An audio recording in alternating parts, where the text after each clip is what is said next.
This is the YouTube edition of my book, A Course in Miracles Workbook Nuggets, which is a study aid for the course's workbook for students. I'll begin by reading my book's commentary on today's lesson over a visual of the book's text. I'll then return with some further thoughts on the lesson, which are only included in this YouTube edition of my book. Today's lesson is part of a 10-lesson group that runs from lesson 281 through 290, each of which relates to the Holy Spirit as understood in the course. I'll be repeating the same introduction for each of lessons 281 through 290, so you can skip past this introduction in the future if you like. Timestamps taking you directly to today's Workbook Nuggets commentary and my further comments are provided in the description below. In the section entitled, What is the Holy Spirit?, which precedes these 10 lessons, we are told that, quote, the Holy Spirit mediates between illusions and the truth. The goal the Holy Spirit's teaching sets is just this end of dreams. For sights and sounds must be translated from the witnesses of fear to those of love. End quote.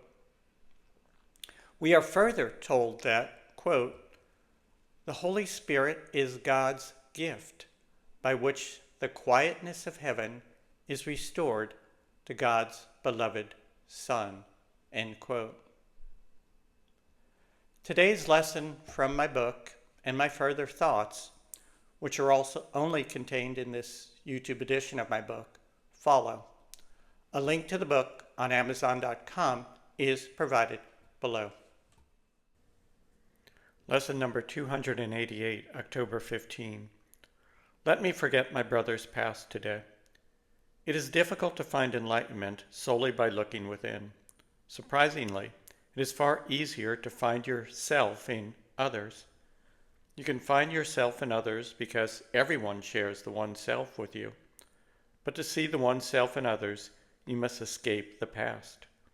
The one self cannot be seen in the past for the simple reason that the one self, being spirit and an extension of God, only exists in the eternal present. The past shows you only the judgments that you have made, not the present as it is. Have you ever really looked at someone in the present with no preconceptions or baggage from experience or the past? Most of us have not. The past is, by definition, your experience of your brother in the world of perception and time, in the illusion. How can the truth be found in that chaos? You will find only more chaos. Forgive the past, see beyond it. The truth cannot be found there. The title of today's lesson is, Let Me Forget My Brother's Past Today. The course is unique among spiritual disciplines in its emphasis and use of relationships. Speaking directly to God, in today's prayer, we say, quote, I cannot come to you without my brother, end quote. And this makes sense when we remember that the central purpose of the Course is to have us recognize that we are not the separate self with the separate will that we appear to be. We are, as the Course phrases it, the Son of God, the one self that we all share. One of the biggest blocks to remembering and truly believing this is the so-called past sins of our brothers and sisters. It's hard to identify with the one self while we are seething over this or that offense or affront to our separate ego by another separate ego. In fact, it's impossible.